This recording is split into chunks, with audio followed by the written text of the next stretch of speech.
Hola, vamos a revisar con este video la terapéutica en casos en los que el habla se ve limitada porque la producción de los sonidos, la calidad de la articulación del sonido, la velocidad con la que el sonido tiene que fusionarse con los siguientes en la articulación de la palabra y la precisión de los movimientos que permiten una articulación fluida, correcta, precisa, se está alterando o durante el desarrollo no se está adquiriendo o se ha perdido.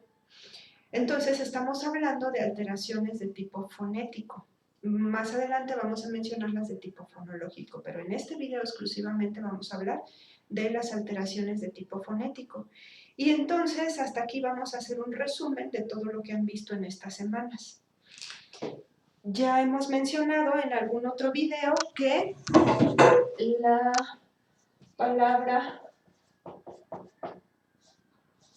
que alude a lo fonético en el habla, la palabra fonético, se refiere a el sonido que ha sido emitido por el aparato fonoarticulador y entonces aquellos mecanismos que son responsables del éxito en la producción de los sonidos del habla son mecanismos que están asociados pues a los músculos, a los huesos, a un sistema nervioso que permite la coordinación de movimientos fluidos, de hacer cambios con ritmo, con precisión, con velocidad y pues a la posibilidad de aprender praxias. Entonces vamos a enlistar aquí los mecanismos que podrían ser responsables de que el aspecto fonético del habla estuviera involucrado, estuviera comprometido, alterado.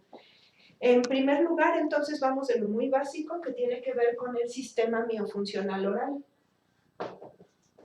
El sistema miofuncional oral lo veríamos desde dos apartados. Lo veríamos desde sus funciones estomatognáticas y entonces diríamos probablemente habría algo atípico, ¿no? Por ejemplo, habría la tendencia a tener la lengua en estado de reposo en una posición que no es la adecuada.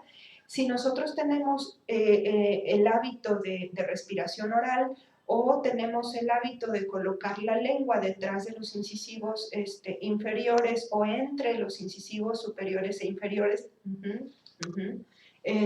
o simplemente tener la boca abierta mientras no usamos nuestra boca ni para comer ni para hablar. Entonces la lengua en estado de reposo no tiene una posición correcta y eso hace que durante el desarrollo, por ejemplo, el niño no se acostumbre a utilizar puntos alveolares y en estos puntos alveolares ejercer presión para la deglución o para descansar la lengua ahí en el estado de reposo y no ejercite entonces este punto para luego utilizarlo en fonemas alveolares. Ok, ahora podría ser que lo que le ocurre al sistema miofuncional oral sea que sus órganos bucofonatorios no tengan el tono, ¿no? Estos músculos de la lengua, de los labios no tengan el tono o no tengan la posibilidad de hacer movimientos fluidos. Entonces podrían ser órganos bucofonatorios con una anatomía o una función que no sea la adecuada. Por otro lado, podríamos encontrarnos tal vez el hecho de que fallen algunos mecanismos que ya no tienen que ver exclusivamente con el aparato fonoarticulador. Piensen ustedes en un bailarín, en los pies de un bailarín de ballet o de tap, y piensen en todos los movimientos continuos que pueden hacer los de tap, por ejemplo, en un minuto, en unos segundos, todos los cambios distintos de posiciones que hacen entre el talón, la punta, la flexión de la rodilla, la flexión del tobillo, etc. Son cambios continuos todos que van siendo fluidos, van siendo armónicos. Entonces, esta fluidez en los cambios de distintos movimientos y que pueden mantenerse, o sea, si tú vas a este ritmo y cada que escuchas ese chasquido, tú estás haciendo una posición distinta de tus pies, entonces aquí hay ritmo. Estás haciendo un movimiento y otro movimiento con el mismo ritmo, o sea, van apareciendo en el mismo tiempo, no importa lo complejo o sencillo que sea un movimiento y otro movimiento inmediato. A eso le llamamos melodía cinética. Entonces, la melodía cinética es la que nos permite que en el habla nosotros podamos llevar la lengua adelante, atrás, y podemos hacer cambios y podemos fusionar nuestros sonidos y hablar con fluidez. Entonces, acuérdense, la melodía cinética es la que nos permite los cambios fluidos de un movimiento a otro. Lo van a ver mucho más adelante en las materias del lenguaje en adultos, pero una manera sencilla de evaluar la melodía cinética es haciendo este ejercicio. Supongan que mi mano es una mesa y con la otra mano vamos a pedirle al sujeto que haga estos movimientos. Entonces, algunas personas solo pueden hacer estos movimientos lentamente, tal vez más lento que lo estoy haciendo ahorita. Algunos solo lo pueden hacer si decimos una palabra que se asocia a cada movimiento, puño, por ejemplo, puño, filo, palma, puño, filo, palma. Pero hay quien puede hacer estos movimientos con la melodía cinética, cada vez más y más fluidos, ¿no? Entonces, melodía cinética, ¿a qué se refiere? A esos cambios de los movimientos. Bueno, por otro lado, lo que pudiera haber aquí sea que una persona no pueda tener la praxia, es decir, los movimientos, las órdenes que está activando nuestra corteza cerebral en las áreas secundarias, porque las áreas secundarias de los lóbulos frontales se dedican a como agrupar estas series de movimientos y ya se sabe que cada que dices casa vas a abrir la boca, echar la lengua hacia atrás, luego bajar la lengua para que salga el aire y permitir que vibren las cuerdas vocales en este momento y luego hacer un estrechamiento de los órganos entre la lengua y los dientes para que se friccione el aire y luego volver a abrir la cavidad bajando la lengua para que salga el sonido, ¿no? Haciendo vibrar las cuerdas vocales. O sea, ese conjunto de movimientos siempre va a ser casa, esos movimientos fluidos. Y ese conjunto de movimientos que siempre van en cierto orden, bueno, las redes neurales que están registrando en la activación siempre igual, pues de plano lo consolidan como un patrón motor, a eso le llamamos praxia. Entonces es un movimiento aprendido. Las palabras se convierten en grandes praxias y a estas praxias les llamamos motoras verbales. Pero también a, estas también son praxias, las praxias para un solo sonido. Entonces a estas les llamamos estereotipos fonemáticos. Así que se vuelve estereotipado, se vuelve siempre igual, se vuelve un patrón, se vuelve una praxia. Es el nombre correcto. Así que las praxias, pero que tienen que ver con las palabras, entonces praxias verbales o fonatorias, las que se refieren a los estereotipos fonemáticos. Ok, ¿qué más puede haber? ¿Qué más puede ocurrir para que no podamos producir un sonido? Es que o no funcionan los órganos para las funciones más básicas, más burdas, o hay un daño en nuestro aparato fonoarticulador, hay una carencia en nuestro aparato fonoarticulador que hace que ciertos órganos que forman parte de la boca no nos estén permitiendo la función correcta. O puede ser que no demos los movimientos fluidos, o que no tengamos las praxias, o que no tengamos las sensaciones sobre los músculos de nuestro aparato fonoarticulador cuando están haciendo el movimiento. Pero de nuevo, es como el de acá, es que no solo tenemos melodía cinética en la lengua, también lo tenemos en el resto de los músculos del cuerpo. Podemos hacer diferentes movimientos con diferentes velocidades, pero todos armónicos y fluidos. Ok, también tenemos sensación en todos los músculos de nuestro cuerpo, sensación de su movimiento, de qué posición tienen con un movimiento, cómo quedó ese músculo, en qué posición. Bueno, entonces a eso le vamos a llamar analizador sinestésico.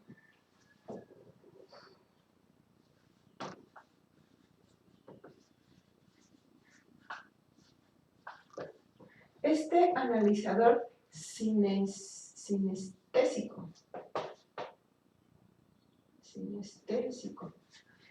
no es otra cosa que la propiocepción. La propiocepción, pero así como la melodía cinética nos estamos refiriendo a lo oral verbal, pues igual aquí, ¿no? Es la propiocepción, pero la propiocepción oral.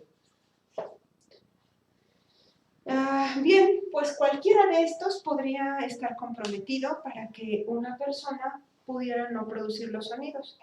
¿Podemos tener otro caso? Sí, una persona sorda o con un muy mal oído fonemático, pero esta persona tendría que, bueno, nunca haber visto a nadie de frente, nunca haber hecho lectura, ¿no? O sea, estamos hablando de alteraciones que son primarias, que son un problema del lenguaje en sí, no alteraciones secundarias. Entonces, obviamente, alguien que es sordo, pues no puede imitar bien muchos de los sonidos porque jamás ha escuchado, no tiene un referente, no los vamos a incluir aquí. Aunque en algún momento ustedes abordarán el oído fonemático y el entrenamiento auditivo, ¿no? Pero no es este el momento. Ahorita vamos solamente con problemas de índole fonético, no músico. Ok, a ver. Entonces, ¿qué opciones tenemos en terapia? Y recordemos que si se trata de un niño, nosotros tenemos que llevar siempre un enfoque psicolingüístico evolutivo. Es decir, nosotros tenemos que respetar lo que pasó durante el desarrollo normal. Por eso, cuando yo repliqué hace unos momentos los comentarios sobre las lecturas que hacían de aquel texto, de aquellos textos que les servían para argumentar por qué sí o por qué no un trabajo ortofónico era suficiente o ya era más bien obsoleto. Si ustedes no habían tenido un enfoque psicolingüístico evolutivo para afirmar a favor o en contra de ese tratamiento ortofónico, pues entonces ustedes seguramente erraron su respuesta. Así que, ¿qué pasa durante el desarrollo? Pues durante el desarrollo primero nos alimentamos, no fonamos primero, claro, gritamos, ¿no? Pero referido a fonemos, a producción de fonemas en sílabas y en palabras, pues eso no ocurrió primero.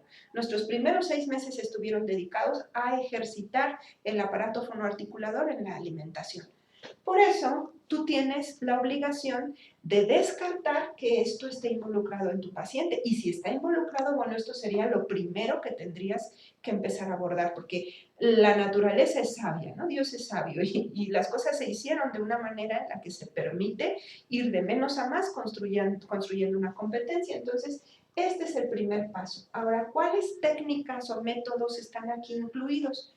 Bueno, están incluidos todos los del campo de lo miofuncional. A eso le llamamos terapia miofuncional. Y la terapia miofuncional vimos que tiene como dos vertientes. Está la clásica y está la que ya va más dirigida a situaciones específicas. ¿Cuál es la clásica? Es la que surge primero, es la que, por ejemplo, representa en nuestro continente Nidia Zambrana, que publica por primera vez en portugués un libro que nos habla acerca de la terapia miofuncional y es buenísimo ese libro porque te resumen de manera muy práctica para cada órgano qué puedes hacer para devolverle su tono, para lograr ciertos movimientos, para lograr el estado en reposo. Entonces es muy bueno. Pero ¿por qué se le llama terapia miofuncional clásica?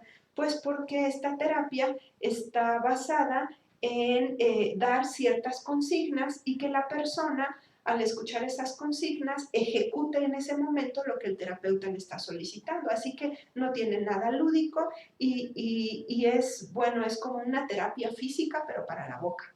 Entonces, eso es lo primero que surge, la terapia miofuncional de corte clásico y funciona bien en un adulto. Pero en los niños no funciona, por eso hay que hacer unas adecuaciones y por eso ustedes leyeron un texto y entregaron una discusión en un foro en el que iban diciendo en qué se parecían y en qué no se parecían los diferentes modelos de terapia miofuncional aplicados a la infancia y vieron que no es lo mismo trabajar con preescolares que trabajar con niños que ya tienen un nivel de pensamiento en donde la imaginación y la creatividad no los hace dudar de si lo que soñaron es lo que realmente implica la realidad o no. Así que con unos hay que trabajar mucho con representaciones y con los otros no. Con los otros ya se puede hacer algo un poco más organizado. Con unos hay que hacerlo muy lúdico y con otros no. Ok, entonces la terapia miofuncional pues ha ido evolucionando. Ya casi no se aplica la terapia clásica, sino en los niños, algunos de estos modelos, y en el adulto es que hay que ver si no, tal vez con la terapia miofuncional dirigida a estimular, por ejemplo, los órganos bucofonatorios en la alimentación, no sea que con eso sea suficiente para devolver el tono o el movimiento. O ahora, ¿no? Ahora se utiliza la estimulación de los músculos a través de electrodos que se colocan y van a poder hacer pequeñas descargas eléctricas que permiten la contracción o el relajamiento de músculos. Y a través de un electromiograma, es decir, tú vas mirando en una pantalla lo que vas haciendo, vas buscando si la persona está alcanzando el tono y la relajación que tú esperas, y entonces así se corrigen, por ejemplo, la deglución, ¿no? Y esto, conforme avanza en tecnología, las estrategias van cambiando. Lo que en los últimos 5 años se ha sumado es el uso del neurotape. Entonces te dicen, si tú estimulas la propiocepción, seguramente esa persona es más consciente de ese músculo y de sus movimientos, y entonces al ser más consciente puede coordinar los movimientos de ese músculo con más precisión y puede hacer movimientos mucho más complejos. Entonces lo vieron en el libro de los diferentes tipos de terapia miofuncional para niños. La terapia donde utilizaban la estereognosia oral para que la lengua recuperara la propiocepción resultó muy exitosa, de manera que en 12 sesiones de estimulación de la estereognosia oral, el niño alcanza una conciencia y una sensibilidad tal de su lengua a nivel propioceptivo que se corrigen en automático algunos problemas para la producción de los vibrantes. Entonces, bueno, la terapia miofuncional, y enseguida o en paralelo podríamos hacer el trabajo con el analizador sinestésico, aumentando esa propiocepción. Entonces, ¿cómo le llamamos a esto? Nosotros trabajamos con esto, o sea, estimulamos la propiocepción desde 2 campos. Lo hacemos con neurotape, me disculpo por el error, neurotape, y lo hacemos también con la estereognosia oral. Ambos son muy buenos.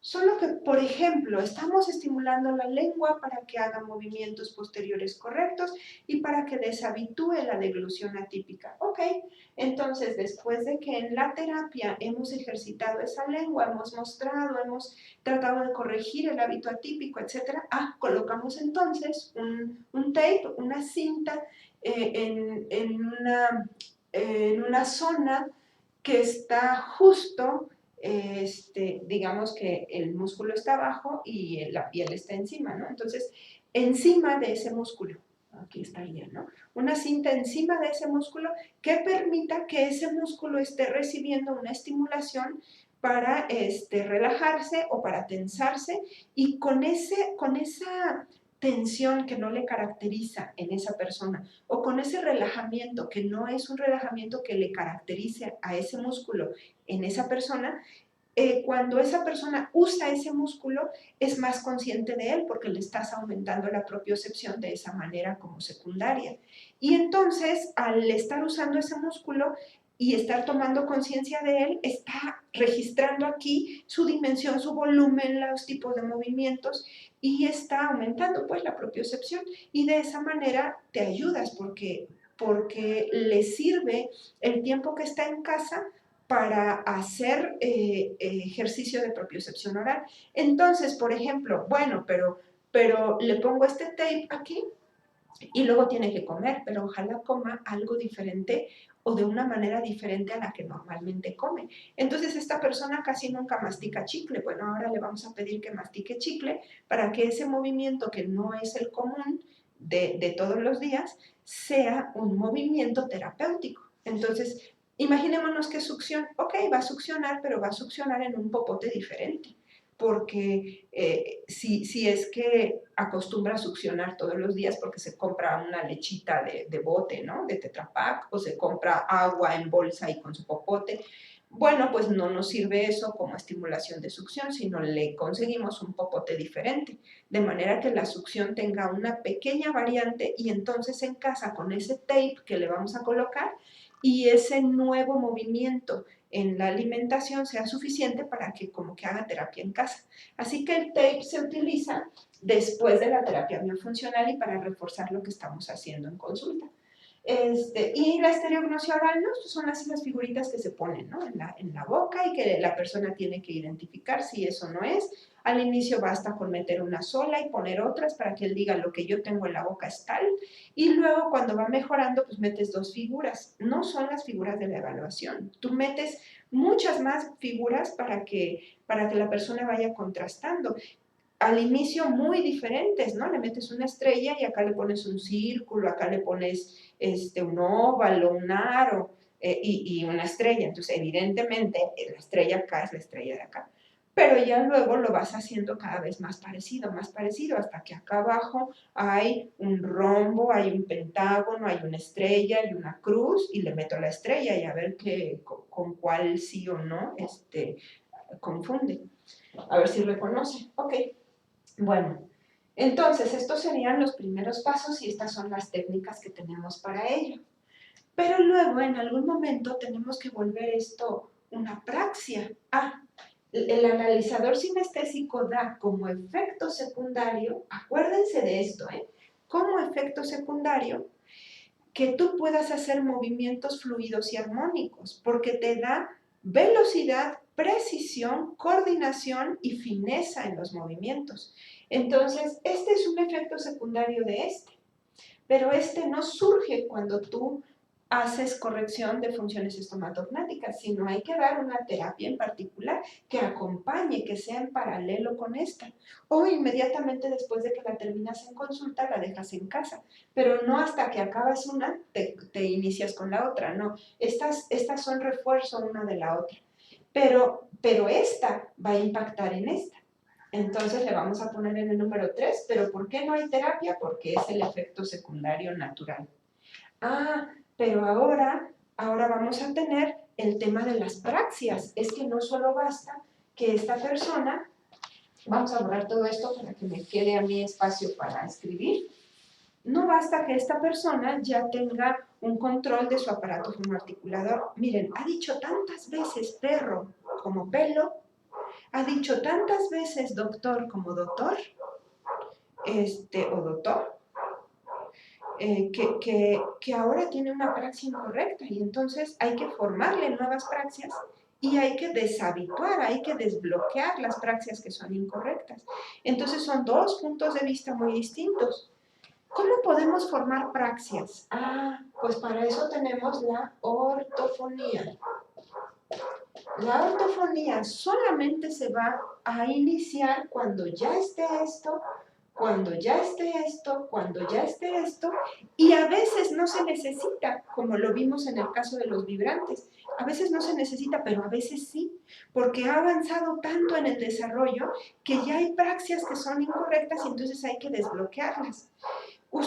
Varios de ustedes hicieron un comentario y yo les decía, no, dime el libro, dime el libro o el artículo, dime el autor y dime la página de ese artículo o de ese texto, vaya, donde dice que tú no puedes hacer terapia ortofónica con un niño que se encuentra adquiriendo las habilidades del habla.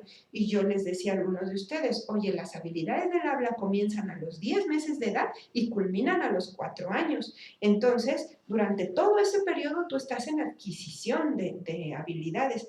No me digas que a los 4 años, a los 3 años y medio, a los 3 años, tú no puedes hacer esto.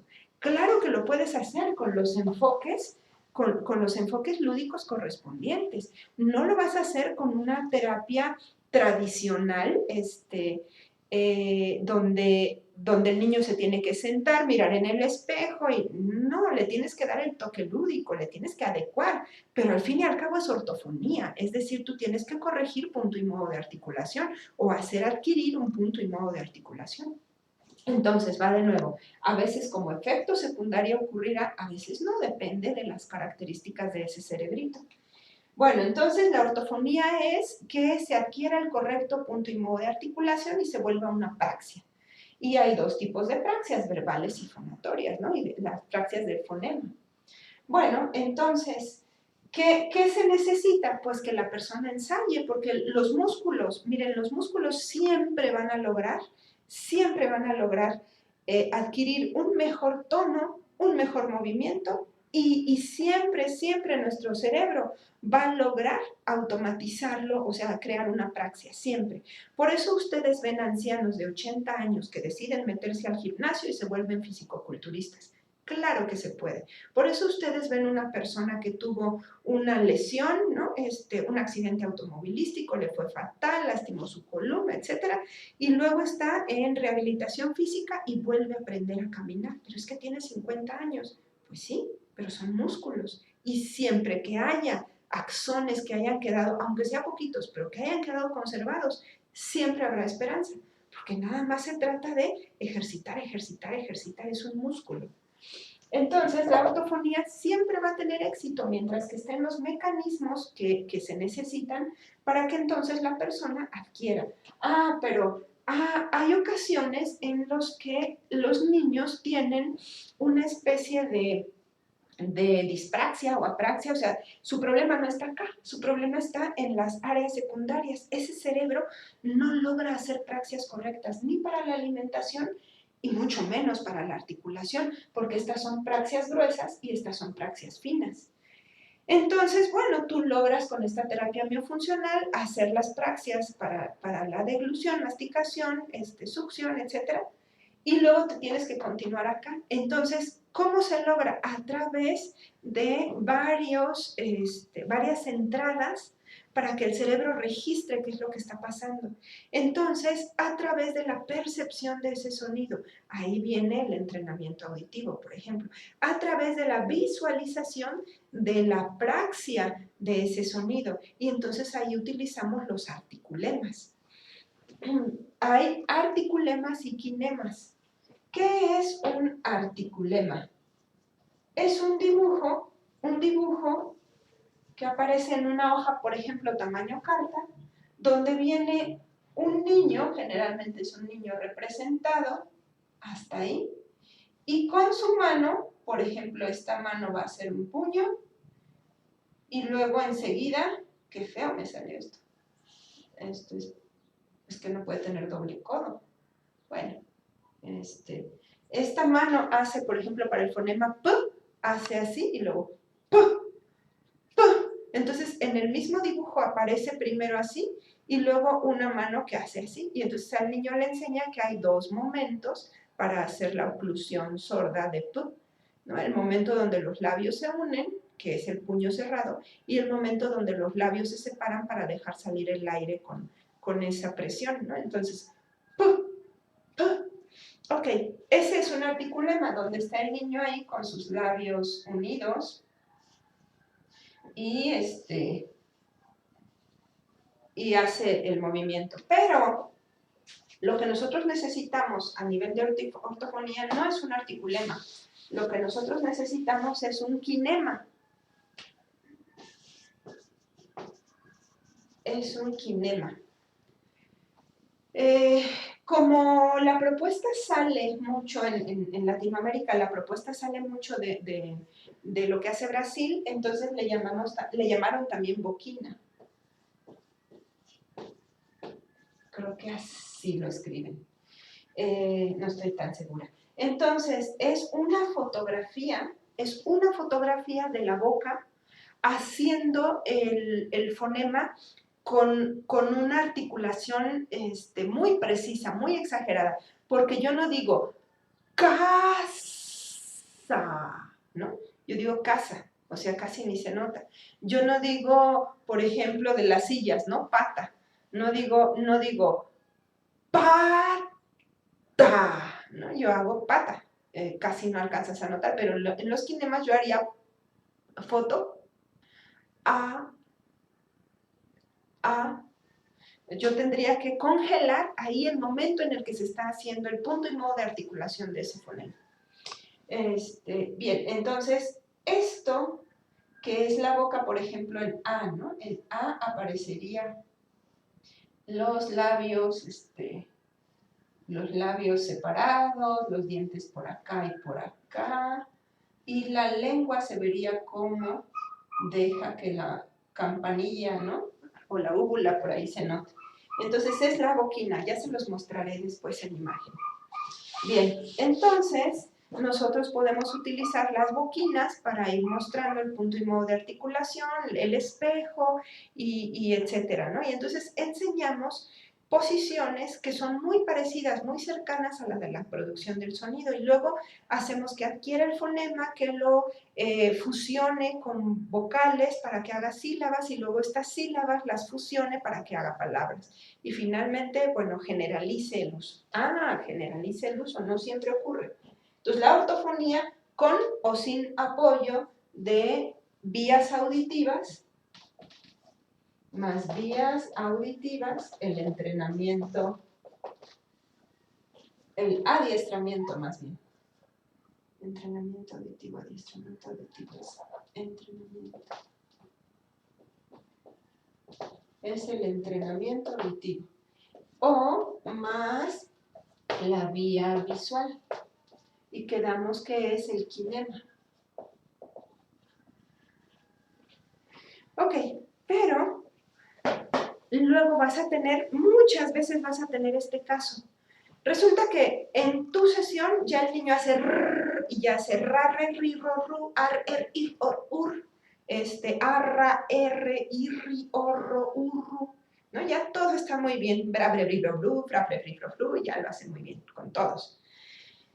Pero cuando sale, ¿no? Este niño se llama Carlos, y entonces sale y alguien le dice, ¿cómo te llamas? Carlos. Oh, no, ¿cómo? Pero si adentro me decía Carlos, árbol, arco, y tramo, grillo, fresa, ¿no? Ya todo estaba bien. ¿Y por qué cuando sales vuelves a decir Carlos, vuelves a decir pelo? ¿Cómo se llama tu perro? Ah, yo no tengo pelo. Tenía, pero se perdió, porque... Y entonces, ¿cómo haces para que lo que se ve en sesión fuera se logre? Y por eso ustedes están aprendiendo en esta semana el desbloqueo.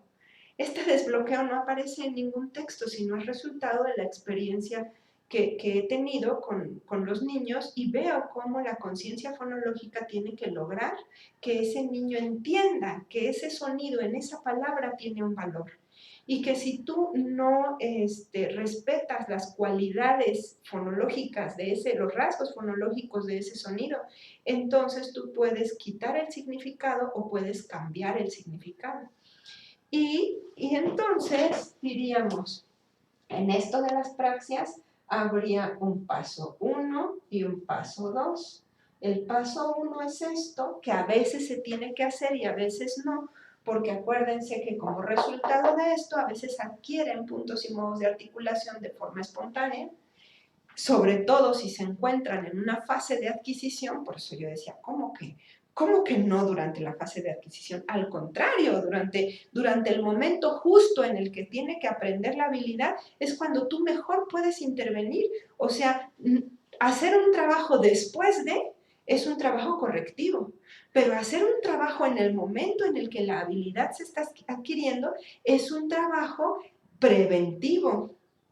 Preventivo tanto como si lo hicieras antes de, es que va a ser tan fácil, ese árbol va creciendo y tú sabes que se están chocando, pero puedes en ese momento corregirlo. En cambio, si ese árbol se enchuecó, pues no puedes hacer más que hacer adecuaciones, ¿no? Pero ya va a quedarlo chueco. Entonces, prevenir sería evitar que se enchueque.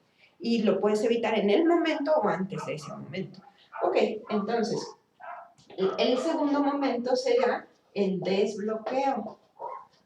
Que el desbloqueo no es nada más que hacer conciencia fonológica. Entonces ocupas una memoria de trabajo verbal, ocupas esta habilidad y ocupas la conciencia fonológica. con un ejercicio tan sencillo como el que estás aprendiendo esta semana y del que vamos a hablar justo en el video en el que veamos y qué pasa con la parte fonológica, ¿no? Porque esto nada más es hacer que la boca haga el sonido que debe de hacer en la palabra que le corresponde. Pero aquí ya nos estamos metiendo un poco en el campo de la fonología. Bien, entonces, y ahora en los adultos que son lesionados, está la terapia miofuncional con ese neurotape, con esa terapia miofuncional clásica, con esa ayuda de equipo extraordinario que ustedes van a conocer en la clínica de comunicación humana para la deglución, para aumentar tono o relajar el músculo de todos los órganos que intervienen en la deglución, principalmente en la lengua y velo del paladar, labios, buccinadores, ¿no? Etcétera, macetero.